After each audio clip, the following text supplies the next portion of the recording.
No. Sit around.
Good evening. Welcome to the June School Board of Directors meeting.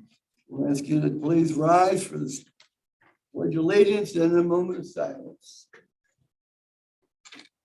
I pledge allegiance to the flag of the United States of America and to the republic for which it stands, one nation under God, indivisible, with liberty and justice for all.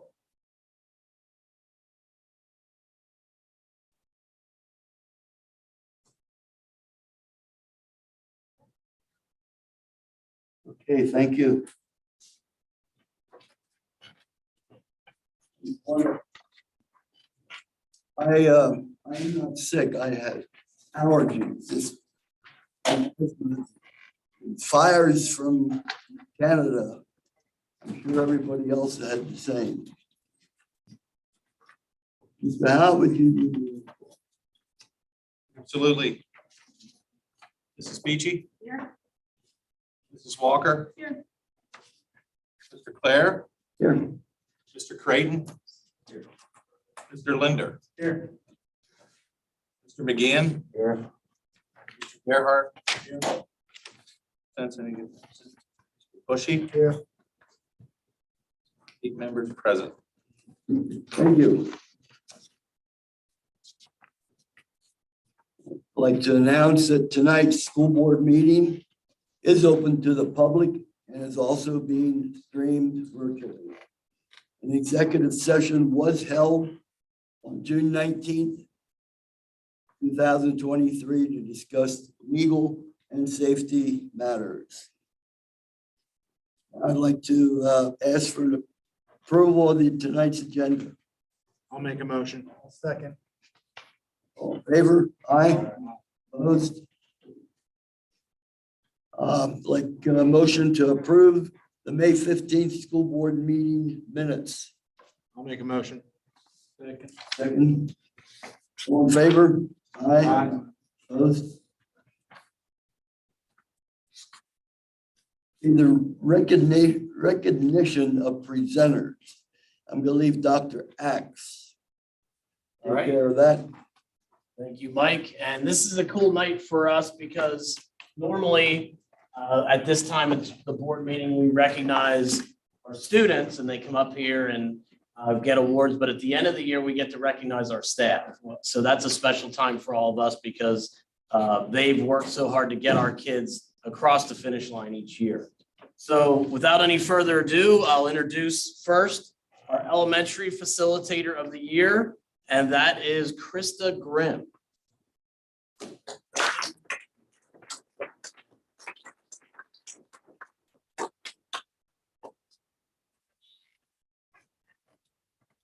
Congratulations, and thank you. Our middle school facilitator of the year, Curtis Fung.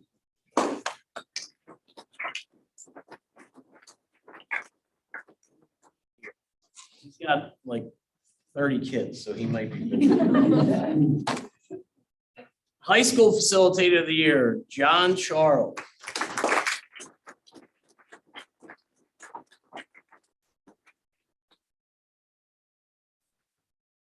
And our elementary support staff of the year, Teresa Segrist.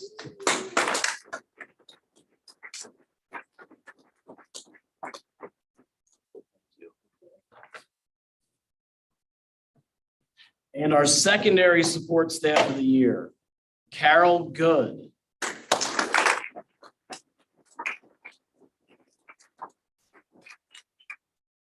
And before we get into our champion of children, I just want to say what's really cool for Dr. Flannery and I is at the end of the year at all the schools, they stagger these presentations so that we can be at the presentations and hear all the things that the staff have to say about the facilitator of the year, the support staff of the year. And it just really like speaks to how all of the people that were chosen this year impact their kids and their buildings.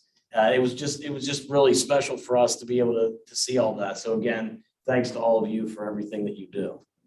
And before we do the champion of children this year, we need to invite their family in. Are they waiting? I heard them.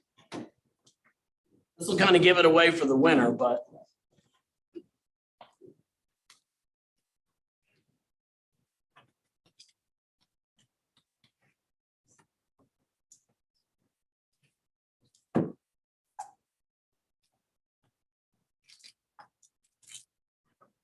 so our champion of children this year, we're really proud of for all the years that she's given to our kids here in Mannheim and all the care.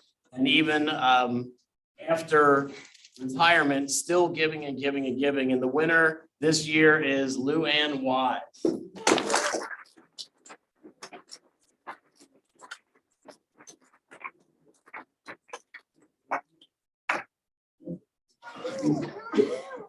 Okay, I'll walk. Who's some of yours? I know this is good. Come this way.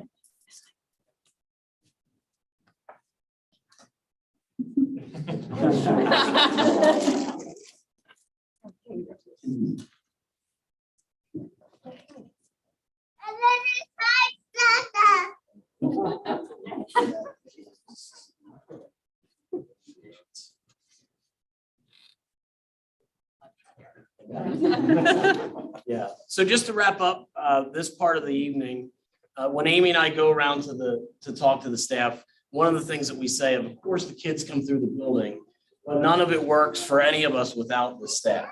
And that's the most important piece because the staff see our kids every day, all throughout the day.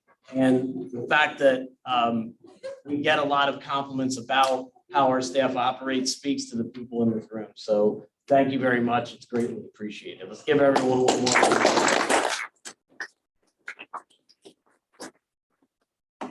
Right, we have our next presentation, Mr. Claire. Okay, our next presentation, we have Chief Stauffer and Officer Yarnell.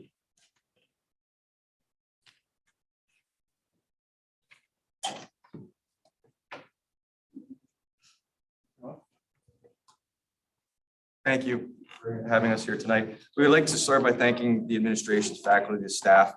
They've been 100% committed to the safety of our students, and we're grateful for our partnerships with you. Our Mannheim community can rest assured that they're very safe and secure when they're at our facilities.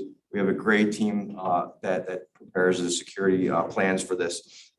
This is in particular incident that we often give awards to officers when they do good things, but we do once in a while get citizens that do good things too. So I'd like to recognize Mr. Huff, and I'm going to explain a little bit about the commendation. On 3/20/23 at 4:55 p.m., we were dispatched. We, the police department, were dispatched for a call for suspicious activity in the intersection of North Hazel Street and East High Street in Mannheim Borough. This suspicious activity was later determined to be a robbery in progress. Police encountered two suspects in the 300 block of Adele Avenue. These individuals at the time were wearing body armor and masks and were walking towards the Mannheim Central High School. The first officer approached them, attempted to stop the individuals with lights and sirens. The one individual immediately began to flee on foot towards Mannheim Central High School. This individual was later determined to be armed with a handgun. Doug Huff, who works for Mannheim Central, was working at the time. Mr. Huff happened to be at the intersection of Adele and Hershey Drive. Mr. Huff, seeing this unfold, ran and placed himself in between the high school and the suspect. This action forced the suspect to stop running towards the high school and run north between houses. Mr. Huff's actions did not stop there. He also followed behind the individual, aiding police when the armed suspect discarded the firearm. Mr. Huff stayed behind with his discarded handgun as officers found and located the suspect because of Mr. Huff. The Manheim Borough Police Department would like to recognize Mr. Huff for placing himself in harm's way for the Manheim community and aiding police in capturing a dangerous suspect.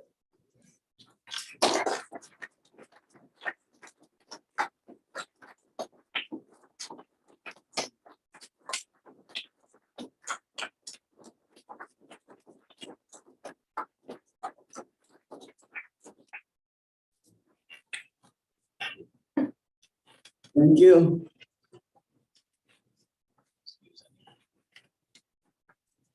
Doug, congratulations. I saw that kind of whatever you did, you throw it out there to knock them over. So if anybody that has been acknowledged, an award or anything would like to leave, you certainly may. We won't hold that against you. If you'd like to stay for the meeting, feel free. I'd like to, recognize the visitors in public that are here tonight, and we do not have anybody who signed up to speak. Under personnel, I'd like to motion to take from A to G. A to G, do I have a motion? Second. Second. Questions? All in favor? Aye. Now, do we have any of our new employees tonight? My name is Sarah Happenberry. Nice to meet you all. I'll be part of Barron Elementary as the elementary emotional support teacher. I'm really excited to be part of Barron Community. Thank you.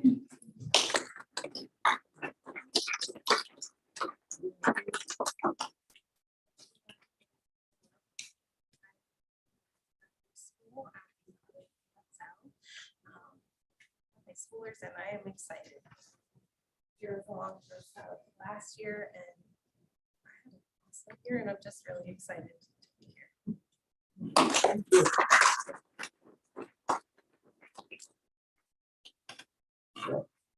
Well, thank you and welcome. And again, if you'd like to stay, you may. If you'd like to get on out of here, you can do that also.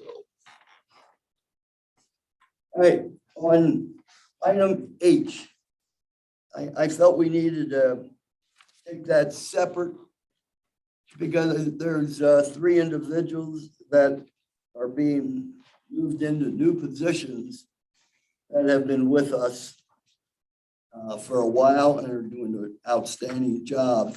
The first one, Rod Brennies, who taught for what, 17 years? A little longer than that. Oh, maybe. 32. You taught that much. Yes. Okay. We just looked. You don't look that, Rod, after 32 years of teaching, decided to become the dean of students in the high school, which we greatly appreciated. And tonight, we're going to take that away, and we're going to make him full-time elementary principal at the high school. I'll vote in all 3 of these. We'll call for that. Thank you, Rod. We appreciate everything that you have been doing. Nicole Miller. Nicole has been working as a human resource coordinator because when the HR person left and we needed somebody, she was there and she just needed to do a few more things. She got it, and we're going to vote to her tonight to make her Director of Human Resources. and she'll become one of the cabinet. Third individual is also has been working for the district, Brad Moyer, and he is going to be going from a facilitator, coordinator, maintenance to the director of facilities maintenance. Again, congratulations, Brad, on that. And I'll now ask for a motion to approve H. I'll make a motion. Second. All in favor? Aye. All right, well, thank you very much. Appreciate you. We are very happy to have you in something that you've been doing and now you move up. Congratulations.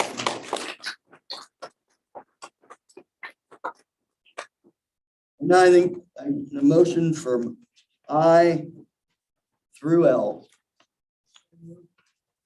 Move, have a second. Second. Any questions? All in favor? Aye. Opposed? So moved. Superintendent report. Dr. Act. Thank you. Yes. So there's a lot going on at the end of the year. One thing I want to say, just to remind the public and the board, anytime that we're hiring a new staff member, I get to meet with them. And I'm really thrilled with the people that we're bringing on board already this year. Some of them you approved tonight. I think it speaks to the fact that our staff, that people want to be here because we're filling our slots very quickly. So that's really encouraging, and I appreciate the work the board's done on the contract and also the type of people that our administrative teams are bringing in. Couple things, we had graduations all over the place the last week or so. CTC graduation, our high school graduation, which went really well. I want to thank the admin, staff, students. LCA's graduation, the Next Step graduation, a lot of celebration, and we're just really proud of our kids and really proud of our staff with where we got to this year. It was just really enjoyable these last 2 weeks. Just so the public knows, we did have an administrative retreat last week with our administrative team just to get them wrapping up this past year and getting ready for next school year. We'll have a board retreat in August also. So the public knows August 21st, that's just a team retreat. That is not any decision-making or anything like that, just so everyone knows. And the Barron Playground is already in process. We approved that a little while ago, and that's already being worked on and improved upon. So we're very excited about that. One thing I wanted to just share with the public, we just got an email from our FFA advisor, Heather Anderson, today, and I shared it with the board earlier.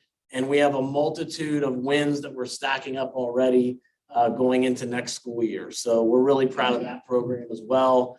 We had a resignation of one of our ag teachers, and we added an ag teacher that we're really excited about. So we're going to keep that program going. So just a lot to celebrate and a lot of thank yous to all of you as the public and the school board.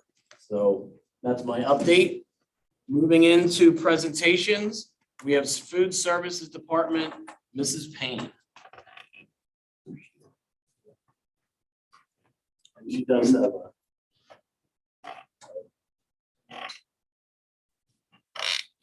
battery lasts. Hi, I'm Sarah Payne, Director of Food Services, and I've met some of you guys, but new face for a few of you. So this is just a quick overview of how our year went. So I'll just get started. So I'm just going to break it down some statistics by school. At the high school, we did pretty well, served a little over 20,000 breakfasts, did a little over 3,000 in a la carte sales. At lunch, we did about almost 64,000 student meals and $187,000 in a la carte sales. And then our Barron meals, we did a little over 20,000 and 383 adult meals. At the middle school, at breakfast, we did 22,820 student meals and $3,423 in a la carte sales. We did really phenomenally at lunches at the middle school with 103,674 student meals and $85,980 in a la carte sales. At Doe Run, our breakfast program skyrocketed this year with 27,538 student meals. And our à la carte sales don't do very well at the elementary school because we don't really have a lot to sell there. And our lunches, we did 77,820 student meals. Barron Elementary, this year we took on feeding 8 IU13 satellite sites out of Barron Elementary, which was a huge undertaking for us, and the team there did phenomenally. At Barron Elementary itself, we did 15,000 student meals for breakfast and 39,852 student meals for lunch.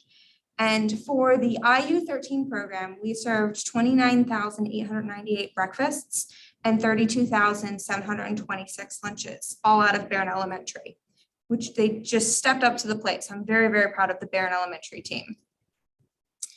Total meals this year compared to last year, it's difficult to compare because last year was all free due to COVID funding, but I think we did pretty well with knowing that all the meals weren't going to be free this year. However, breakfast was free for a vast majority of the year. So our breakfast numbers actually went up, which was awesome, by about 10,000 meals this year. And our à la carte sales went up by about $10,000 at breakfast this year, even with free meals continuing. So our breakfast numbers did phenomenally. And this does not include the IU13 program. And our lunch did drop by about 40,000 meals, which was understandable since we were no longer free across the board at lunches. I was expecting it, but our à la carte sales did go up about $25,000. So, you know, every little bit helps. So a little bit of, sorry, that's a lot smaller than I was expecting. I apologize. So it's just a little bit of information about our claims and commodities. All the way through May 31st, I haven't done the June claim yet. We almost got $1 million in claims. I'm hoping we'll break $1 million with June, but I think it'll be pretty darn close. With money diverted to our vendors, we saved $7,694. With brown box commodity food, we saved $92,676. And with our DOD program, which is a fresh fruits and vegetables program, we got $38,713 worth of free fruits and vegetables this year. So this is just a snapshot of our financials. Not quite as great as last year with everything being free, but it's honestly not as bad as I thought it was going to be. The negative balances are back up to where they used to be at $14,546 in negative balances. Our account balance as of May 31st is negative $85,300. And the rates for reimbursements for this school year were $4.51 for free, $4.11 for reduced, and 95 cents for paid. And it was $2.77 across the board for breakfast because everything was free. I don't have the rates yet for next year. They will be hopefully posted soon. But unfortunately, some of the COVID funding that bumped up our rates is going away next school year. So most likely our rates will actually drop, which doesn't happen very often. Couple miscellaneous things to discuss about the food service program. We had a very successful year with our backpack program. We averaged 94 students per week, totaling 2,134 bags total that we provided to students and families. We had my first ever administrative review audit, which was very successful. I had one corrective action, which was the general fund had to pay the food service back $20.98 for purchasing decorations that did not either depict food or were made of food, which was a rule that I didn't know existed. So you learn things every year. And we had 3 small technical assistants about just how we share information with the public on our website, just some adjustments on links that we provide families and stuff on our websites, all of which were adjusted immediately. And actually the auditors gave us Manheim Central one a commendation, which stated that the food service director was quick to take action and open to suggestions and doing well implementing regulations. So I'm very proud of the audit and my team. They audited Barron Elementary and 2 of the IU13 sites. And for catering this year, we did 170 catering events, totaling $68,679.62 in revenue. Gosh, that's small again. Sorry, I'll make it bigger next year.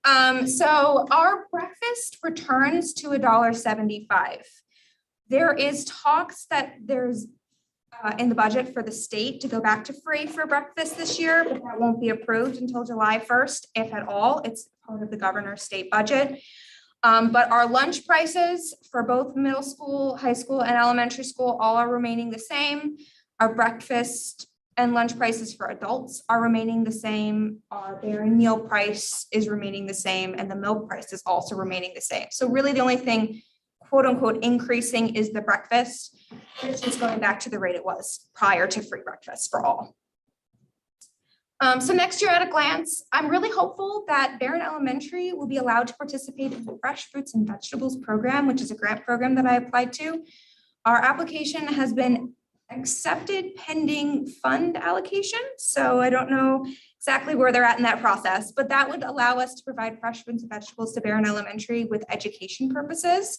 So we do like taste tests and stuff like that for the kids. It'd be a really cool program. Obviously, we're getting our new kitchen at the high school next year, which is going to be a big change. We'll be hopefully up and running without any hitches as of January after Christmas.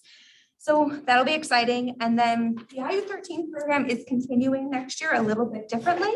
We will be continuing with the 4 Mannheim Central sites, but we will not be continuing with the 4 SDOL sites. A different district is taking on those extra sites. Our resources couldn't quite accommodate all 8 of the sites, and it was a big strain on the department. So we're keeping it with the Mannheim sites in our backyard, but we are giving the SDOL sites to a different district to handle.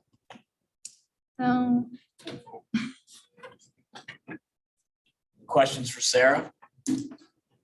So I just want to say, Dr. Flannery and I appreciate, and our whole team appreciates everything that Sarah and her team do. In a district this size, the limited number of concerns and complaints we get about the food, about the service, the energy in all the cafeterias is really positive and upbeat, and the kids seem to enjoy just being at lunch is a credit to you and your team. So thank you very much. And the fact that we don't have to move the prices of anything is impressive. You know, that's incredible that we're able to keep the prices the same. Now, what has to be done for the fruit and vegetable? I heard has to be funded. Who's funding it? It's a grant program. Oh. So I've applied to a grant. And so I'm hopeful that they'll give us the funding that we need to do the program. I haven't heard from them yet back about it, but on e-grants, it says it's accepted pending funding. So I don't know what that means, but hopefully it's a good thing. So yes. It's out there somewhere. Yes, somebody's looking at that, right? Thank you. Sure thing, thank you.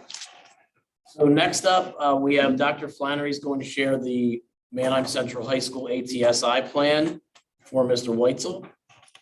So as we discussed last month, the high school has been working through a needs analysis and stakeholder input to finalize their draft of the improvement plan that they're going to submit to the state.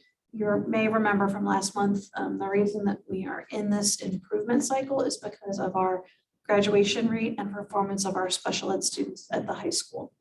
And so what they did, I think some of you were involved in this last month, is they took some survey data that was done from students and from staff and parents. They looked at some data in terms of performance and kind of dug down to determine what could be some pieces to implement that could be helping this population. And so the plan that's being submitted for approval tonight includes details for the implementation of a collaboration plan. If you remember, collaboration time was one of the things that really came up as we looked at these kids and strategically plan for them. Also, peer observations, instructional coaching, and then working with learning professions that we've been so successful in our math department, continuing to move forward with that work for differentiation for our students. So once this plan is approved, it does go on the website for public view that anyone can look at it. And we'll be updating you throughout next year on our progress. All right, thank you. Next, before Brian shares the budget update, Mike and I met to review the agenda this morning. And one thing that we talked about that I think we need to just kind of say publicly is that we do appreciate the work that Brian and his team and all of you have done. Even before I was in this position, just looking at what's been done here in the district without ever going over index, without ever, overdoing our tax rate and all those sorts of things is greatly appreciated. Because if you just look around this district and all the new buildings and all the upgrades and everything like that, it's something to really be proud of, and I think it needs to be recognized. And I know it starts with Brian and the board and the team. So I just wanted to note that. I mean, we went from the index being 4.1 to what we're looking at this evening with all these plans and projects going on. And that doesn't happen in many districts. So I just want to say that openly that I appreciate that. And I know that there was work that went in before I was even a part of this team. So that being said, I want to turn this over to Brian.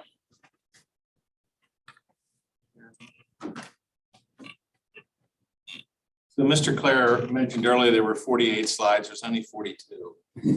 Really, there's only a couple.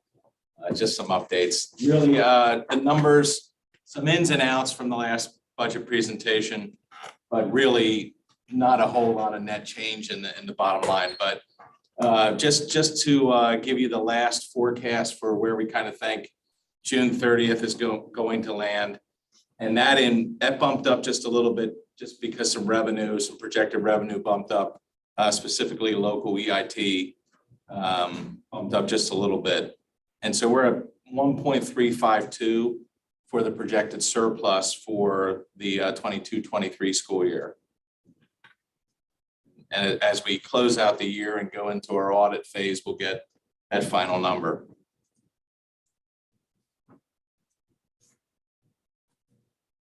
So there's the projected 22-23 in there, added that number, updated that. And then looking at the proposed 23-24, revenues are in at $66,920,451. Expenses are in at $67,482,980. That's actually 81 on the budget document because of rounding, but these numbers come straight from our books, and the rounding's just slightly different.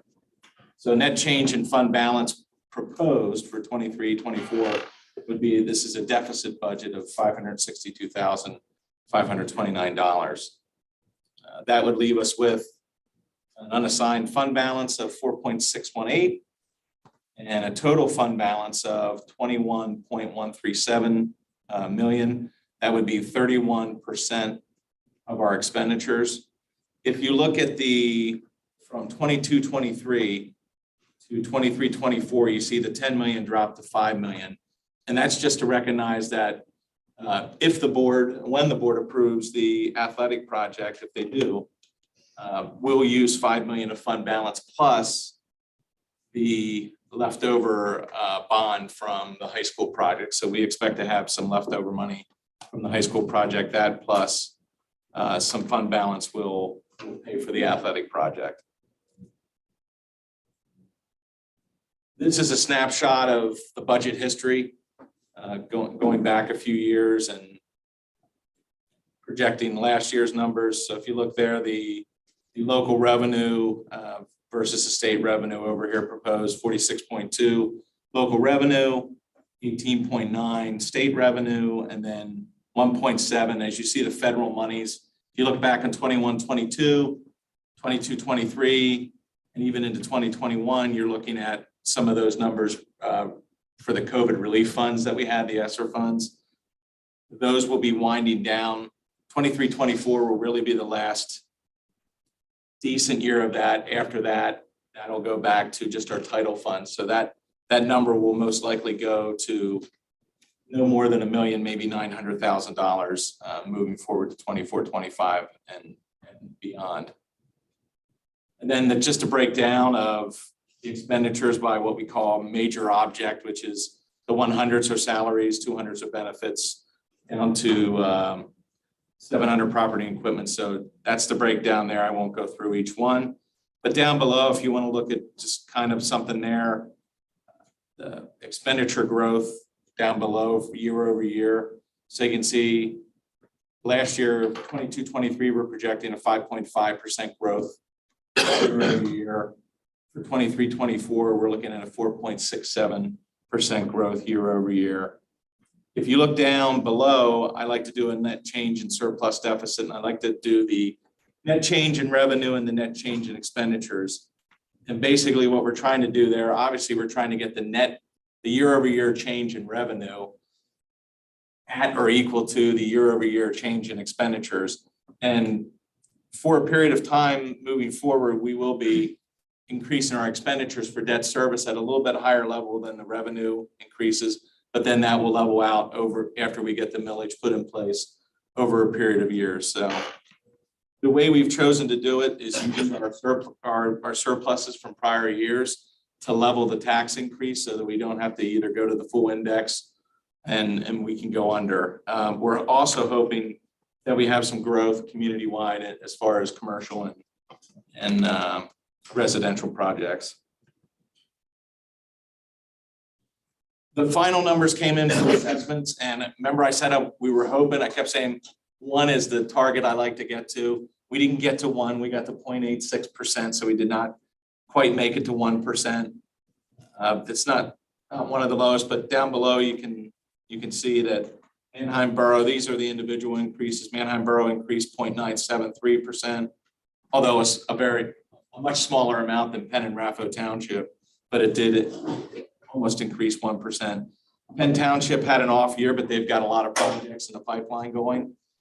And Raffo Township was at 1.27% growth.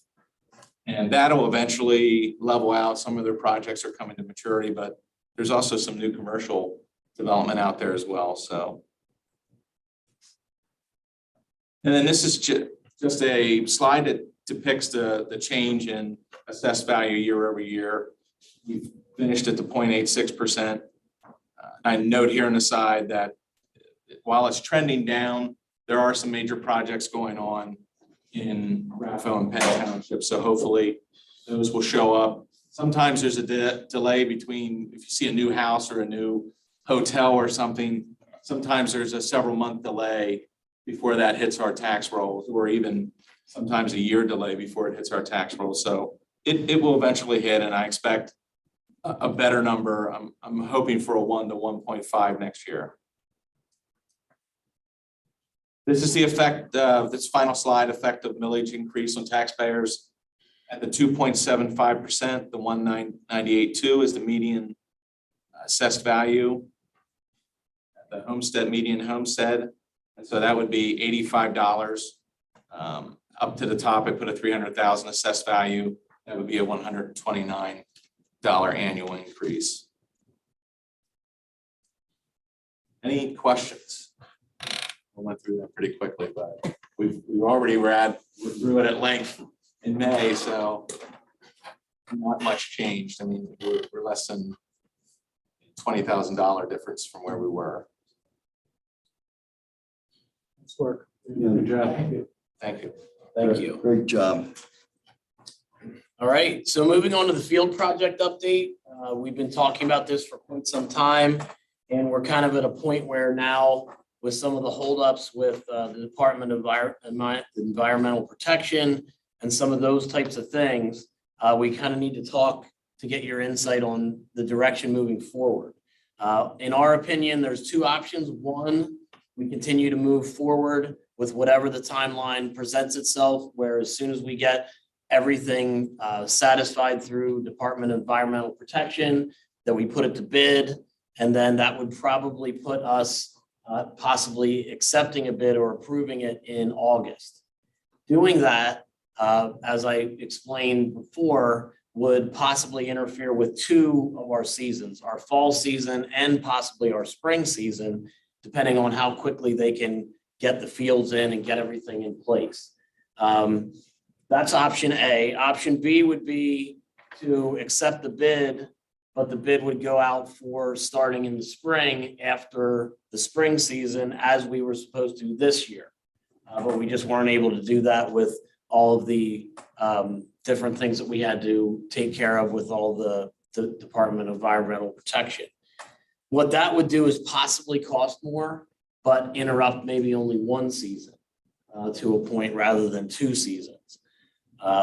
The trappings with that are, when you pause, you don't know if you're going to have to pause again and pause again. There's other districts that have paused for 5 to 10 years, and that's not our intent.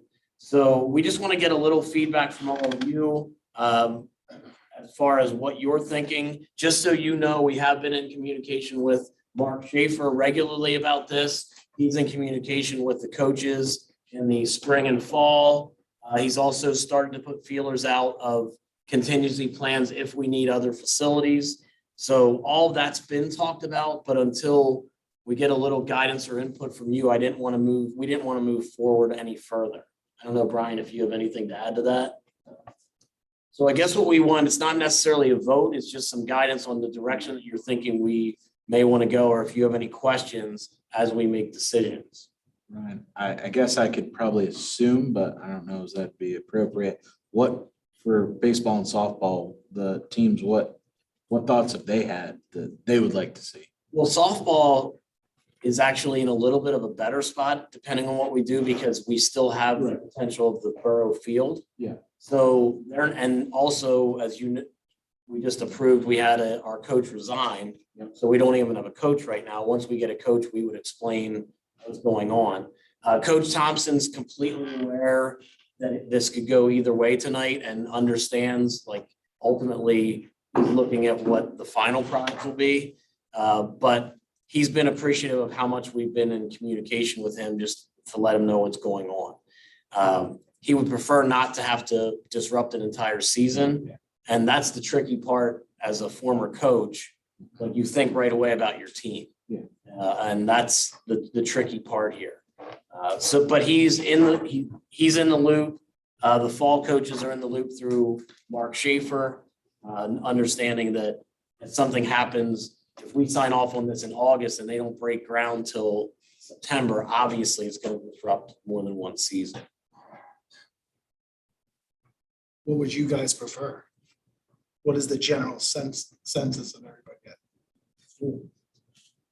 Well, I think our anxiety, Brian, Amy, and I, comes from if you pause, what if something comes up in the spring and you have to pause again?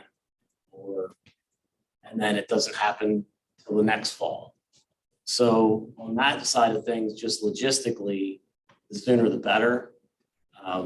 But like I said, the coaching side of me, the former coach side of me, that makes me a little anxious because, when we displaced track, no one loved it. The kids were amazing. The coaches were amazing. But it's a little tricky especially with baseball, because you have two teams you're moving around. So I would say we would lean toward continuing forward. But, we just wanted to get your feedback because, some of you have kids that are in sports or, that side of it too. We have the money for the project now. And for the years that I've been on the board, I think Pat can attest, every time we've postponed something, it come back to bite us in the rear end, costing us a lot more money.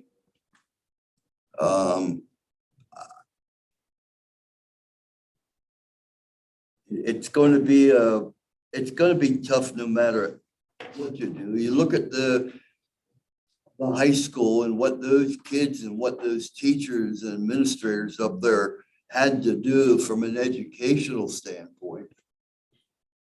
And they're going to make it. I have confidence in Mark. And he'd do everything he can along with the coaches to make this as seamless as possible, because there's no good. There's no good thing. I'd like to see it continue. Right. What's the timeline? What's the project? We already approved allowing it to go to bid. So it's a matter of, I don't know, Brian, if you can give a closer timeline. We're thinking the soonest we could do anything as far as approving it would be probably the August 21st meeting, maybe a little sooner than that. I don't know. Yeah, I mean, we're waiting for DEP. So DEP did weigh in. They had some comments like they normally do. And then we're in the process now of our architects in the process of going back and forth with DEP. slow right now on the governmental side, the response time. Penn Township's been great. Some of the other people we're working with have been good, but it's been slow on DEP's part. But things are happening, they're rolling just a lot slower than we had hoped so, and a lot slower than the architects have seen in the past. So that's where the timeline got thrown off. But we're thinking now that you've already approved it to be advertised for bid. So we can do that without needing a board action. So we're thinking that's going to happen sometime during July. There would be a 3 to 4 week time. There's a question and answer. Sometimes contractors will come back and want an extension or ask for clarification on the plans. That can take another week or two. So we're looking at the August meeting, probably the soonest that we could approve something. Maybe earlier in August, but probably not likely. And that's where our team would determine our recommendation for approval to the board would be either to move forward immediately or pause, right? Question, Ryan, for the contingent plan, if we move forward straight through, what's that look like for baseball? Do we have any ideas of where they'd potentially be able to?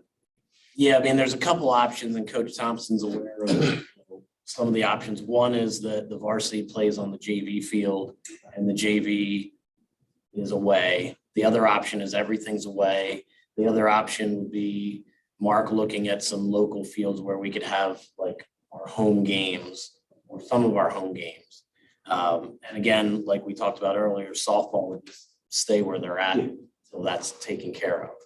So that's what that would look like in the spring. In the fall, there's some fields locally that are turf fields that could possibly be used.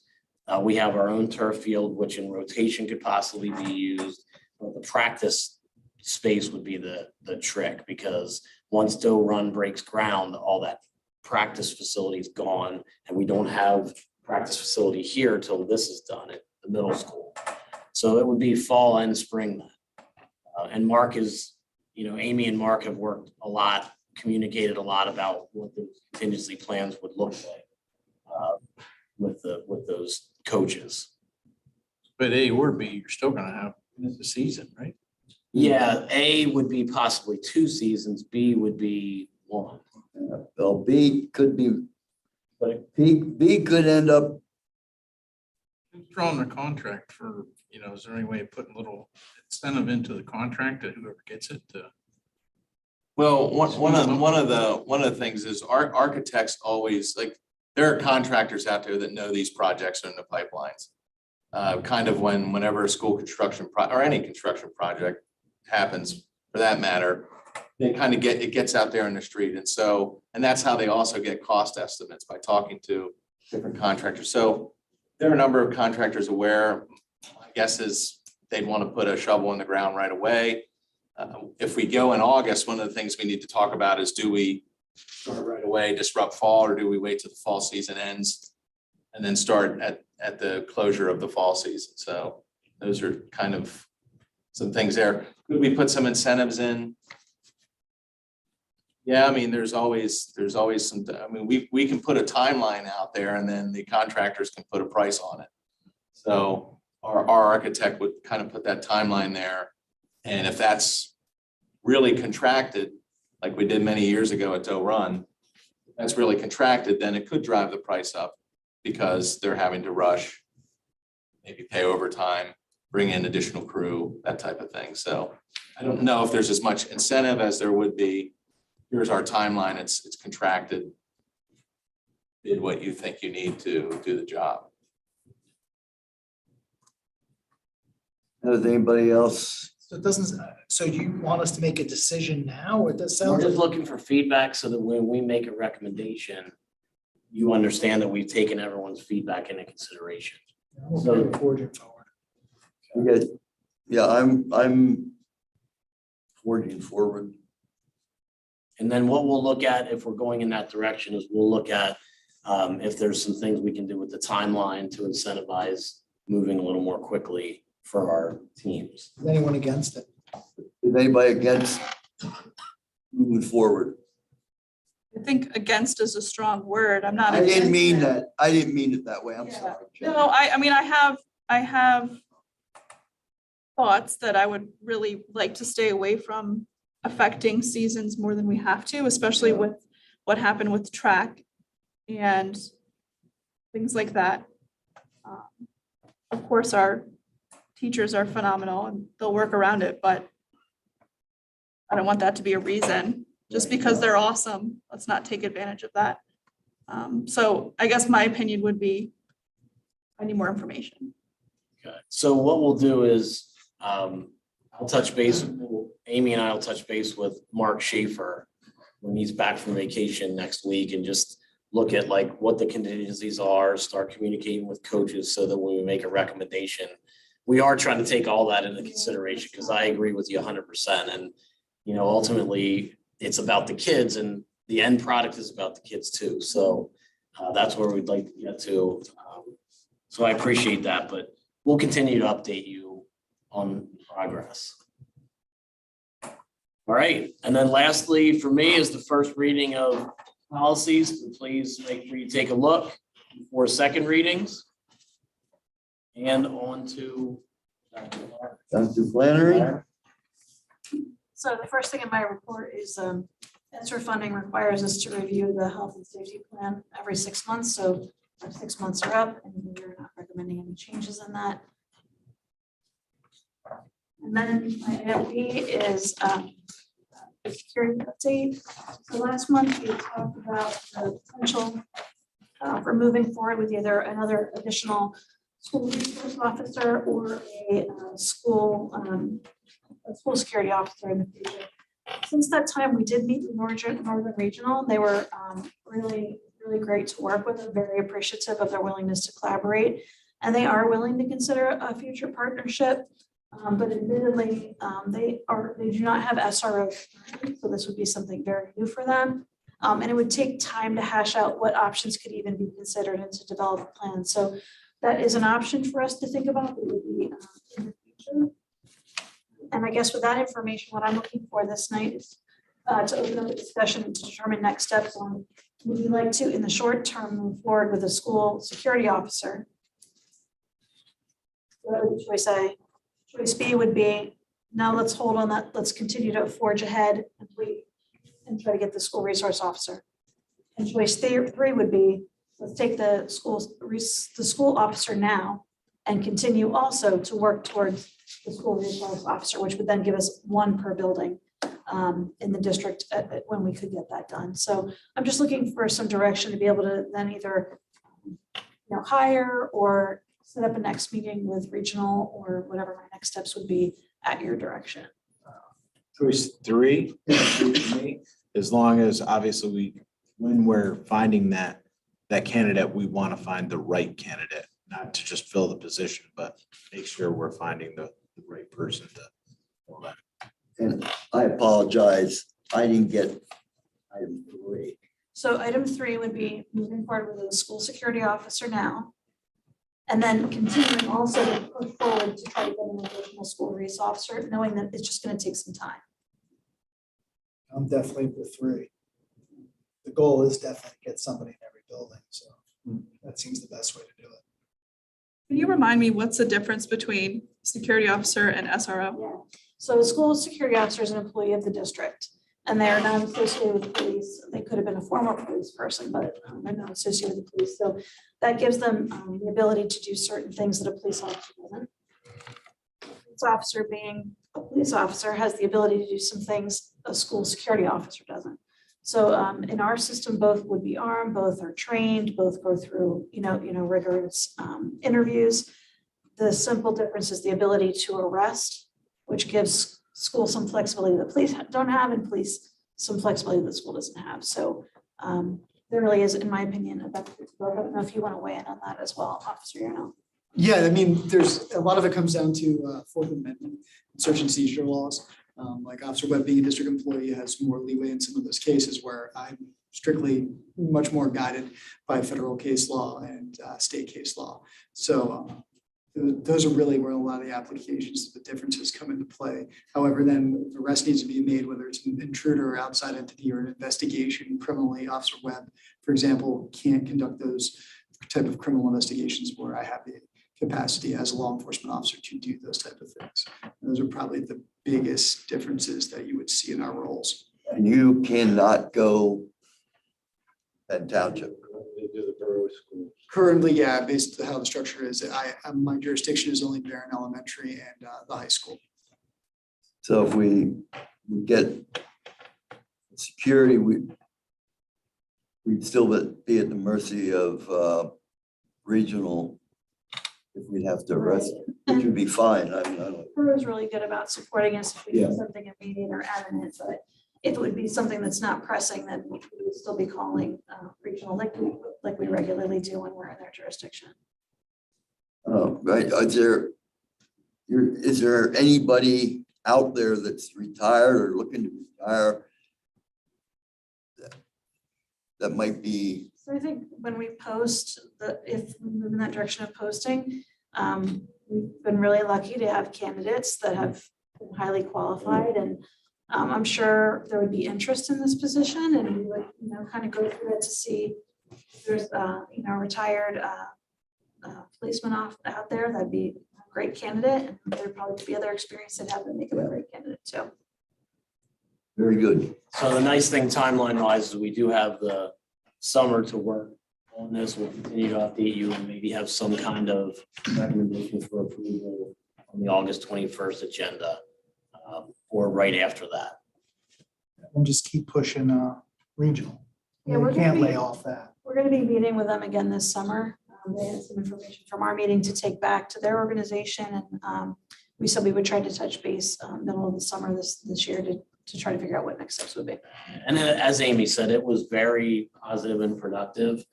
They're unique because they're in so many districts. So they have to be careful what they commit to in one district, then that's basically, are we going to commit to all other districts in that regard? So we're going to work towards something that went really well.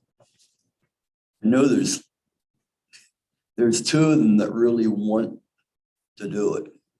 So I have a feeling that once they're able to put it together, however long it takes, they are very positive, which I couldn't say a year ago.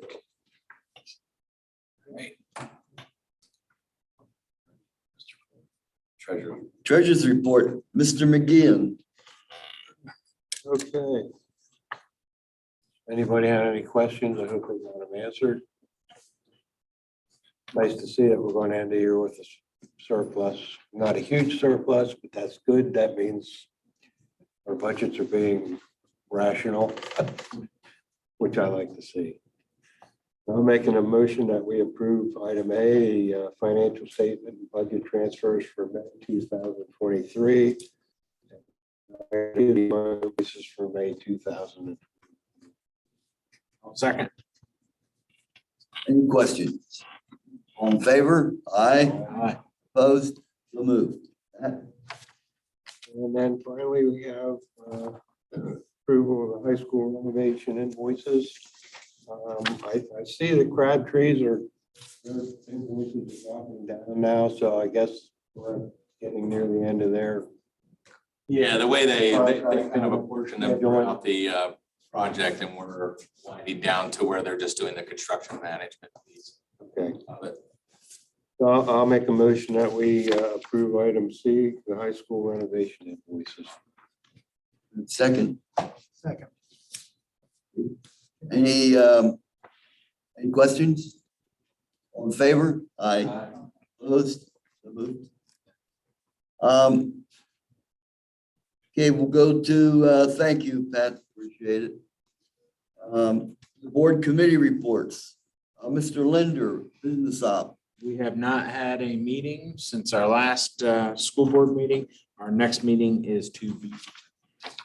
Good, thank you. Academic committee, Mrs. Walker. We have not had a meeting and our next meeting is to be determined. Activities committee, Andy was not able to be here tonight. Mr. Bushy, Yes, we have not had a meeting. We don't have one scheduled, but I'll let you know. But I do have to make a motion of the approval of the Barron Code of Conduct for co-curricular and extracurricular participation. I'll second. Any questions? I think we've all received. Okay, all in favor? Aye. Opposed? So moved. That was the only thing. Yep. That's it. All right, thank you, Steve. All right, now we go into general action items, which we have, and you know, we have quite a few, so if I lump some together that you don't think we should, please, we can put a halt on it. Dr. Axon and I tried this morning. Our first, of course, general action item, and this has to be a roll call vote.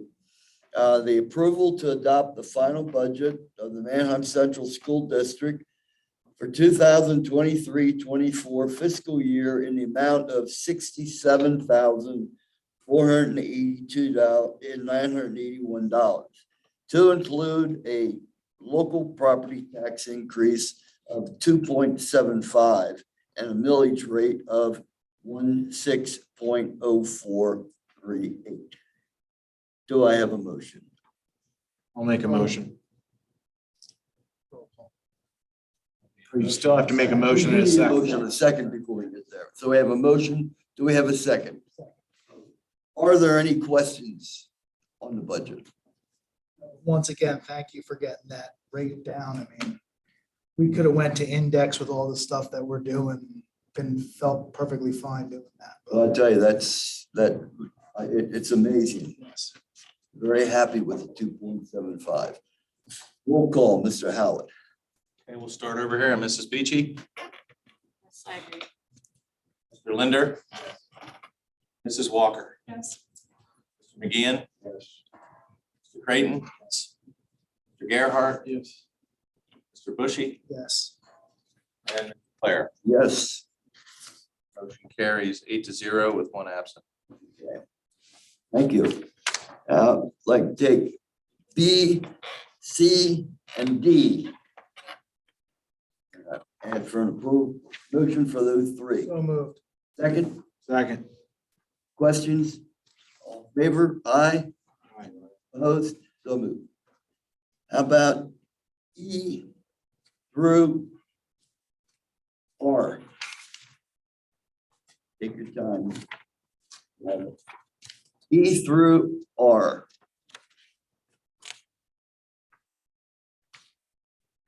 When you feel comfortable, I would need a motion.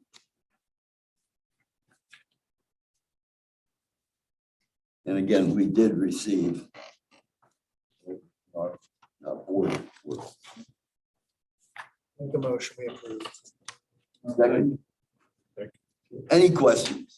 I just have a comment. Yes. There was a time when we were reluctant to give our business manager and superintendent authorization to do these items when right over the summer. But I want you to know that with this vote, we're showing you the confidence. We appreciate it. We appreciate it. Yeah, I think you earned it. I think you earned that. All in favor? Aye. Aye. Opposed? So moved. Now we're going to take, how about S like in Sam through Z? Motion? S through Z. Make a motion. I have a second.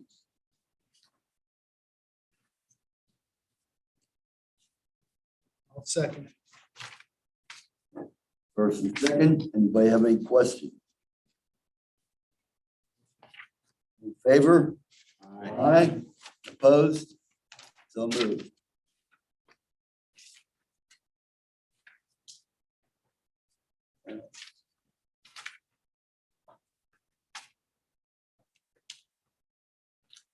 Lost one of my. All right, we'll like a motion for double A through double D. I'll make a motion. Second. Any, Just one comment. Welcome, Danielle. right, she's sitting back there. All right, no other questions? All in favor? Aye. Aye. So moved. All right, now we get into board representative reports. With this, I have a few things also. Now I'll make motion on, not motion, but question. Lancaster Lebanon IU 13, Mrs. Walker has been the representative and she'd like to give that up. Do you have any report on that? I was just trying to remember if I had a meeting between, I don't think so, because our next meeting is next week. So I don't think I have anything to report. It's next week. Sorry, I'm on summer. Yeah, no problem. I think we're all pretty much.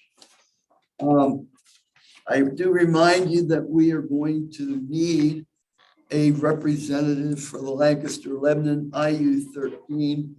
That is a very critical. I will give till August for anybody who'd be interested to let me know. If not, come August, we'll be forced to appoint somebody.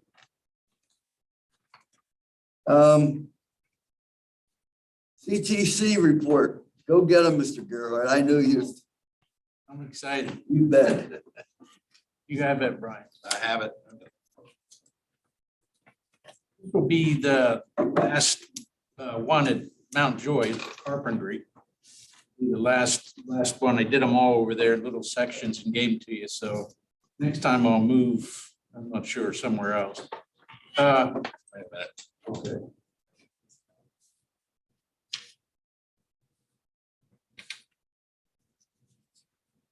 There we go.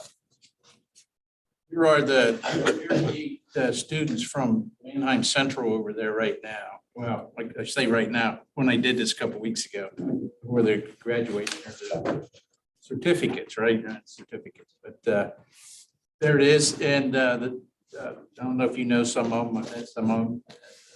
Really good. There's some great teachers. Go ahead. One more. This is the intro class, and the teacher on the left, I forget his name, but I mean, he gets the kids wound up. You know, it's an introduction, so they're not only building their character, but building their interest in carpentry. And they're building right behind them. They were building chicken houses and selling them. Matter of fact, they sold them all. I was asking about them, and a guy from Willow Street, the principal down there, Jeremy, he bought the last one. So there's a lot of good vibes in that class, and they're doing great. The kids are excited. There's a picture of the chicken house. Yeah, okay. And there's the house they're building, and it's beautiful. Now, what they try to do, I wrote a few things down, but what they try to do is build at least one or 1.5 a year, 1 or 1.5 a year. And what they do, the students from Mount Joy usually go in, frame it, wall it, roof it, and then probably Brownstown does a lot, and Willow Street. They come in and be like the electrical contracting. Like you would sub electrical, come in, they come from Brownstown or Willow Street. I met your brother-in-law. Oh, yeah. His name, I forget. Corey, yeah, I met Corey. Brian, yeah. And they'll bring the others, so it all involves all the CTCs, which is really great. And doing that, they try to, like I said, 1 to 1.5. Now they have all the equipment there to do everything. It's really amazing. And they have room for 30 more houses right now. So that's a lot of space. They're working on permits all the time over there. Julie Fry and their gang over there. And go ahead, Mike. Is this one sold? I don't know You that. don't know? I don't know that. No. They usually don't stay too long before. they're Yeah, sold. yeah. So and then there's availabilities, if I understand right, of 100 more acres. That's kind of what they said out there doing that. So it was just a really good class, and all the carpenters, they're going out, the seniors that have graduated are going out to work, and they have jobs. So That's what they sometimes slows them down, that people want them to go out and work and they don't get it done.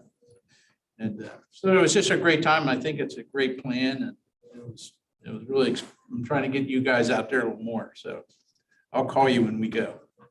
Next month, or I guess August or August, September, I'll start on Willow Street.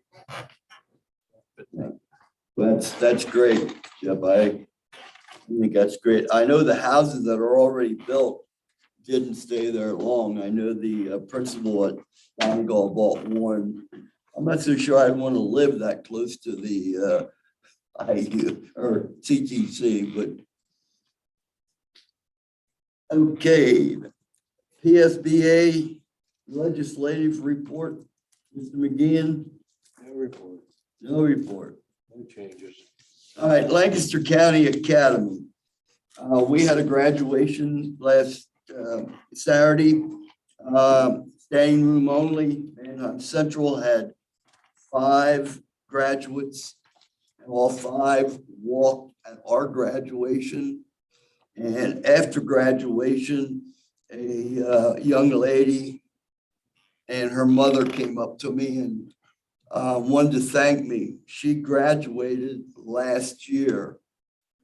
Had no idea what she wanted. She was kind of a loose cannon, really. You know, the 4 different types of color hair. Great kid. And she was one of our students and she graduated. During the year, she decided that, okay, I know what I want.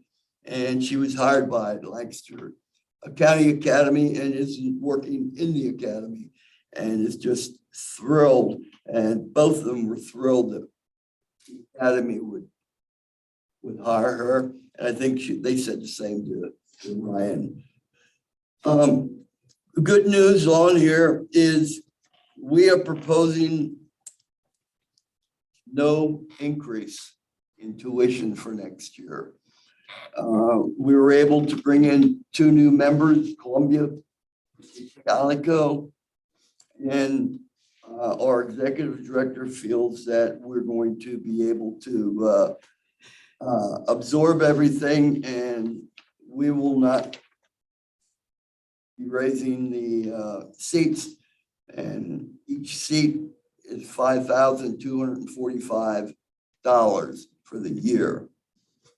Now that means as one person is done and leaves, another one can get in there for the same price. So I have the financial report up here, but it's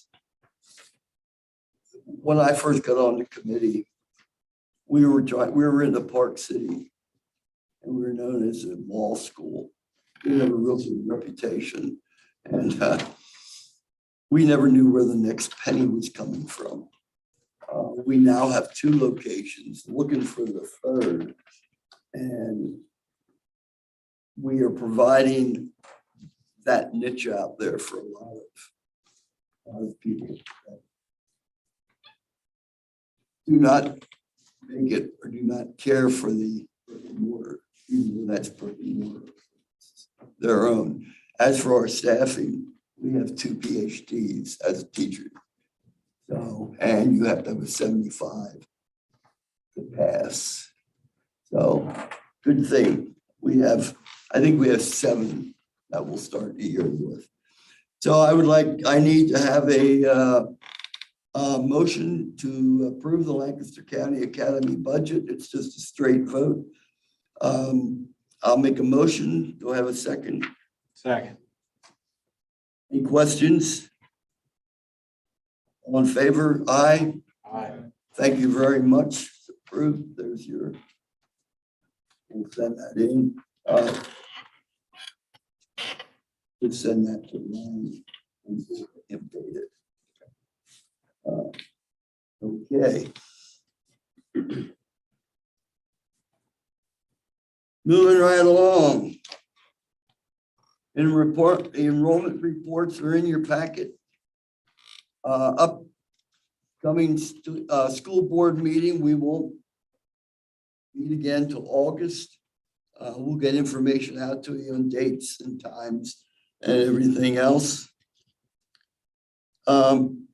Board comments. Amy. Just congratulations to all the new people that we things that are so restricted and all of you who for this past year. Yeah. Sweet. Hit it. Down it. Jen?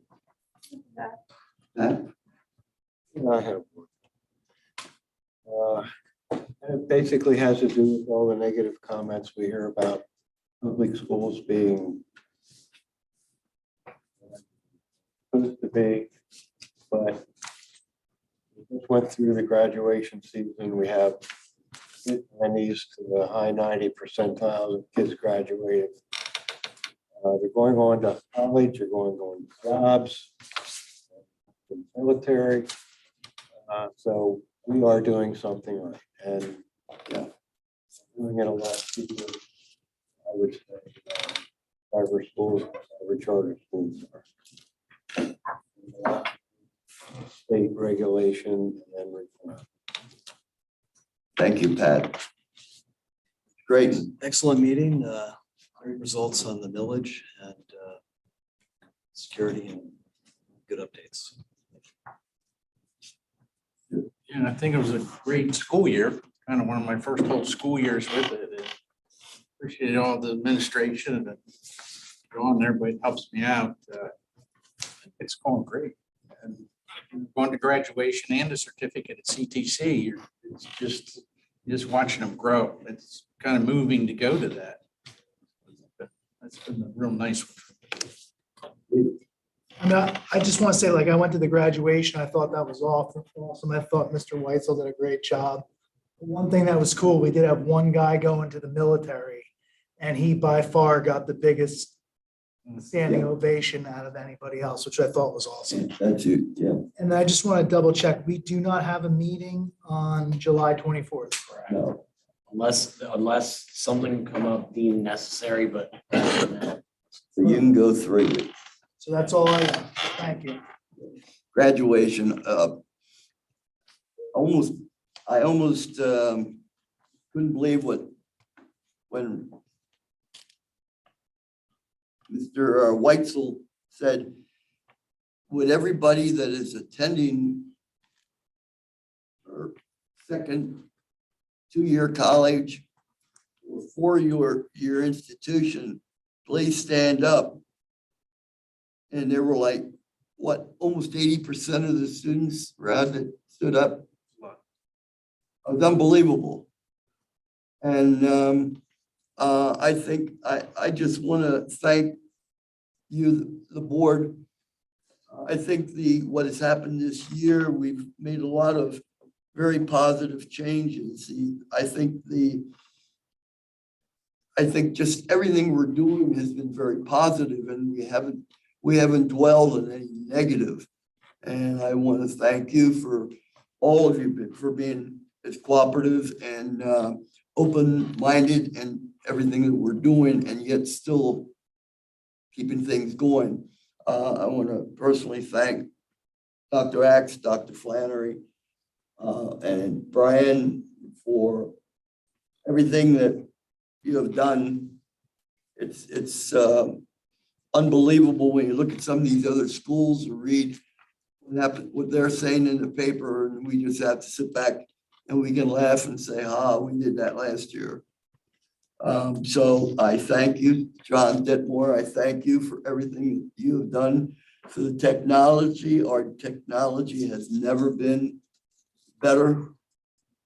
And of course, to the teachers and administrators, I want to thank them for everything they've done this year. And we want to continue doing everything we can to making their job easier. So with that, motion to adjourn. I'll make a motion. Second, all in favor? Thank you. Have a good summer.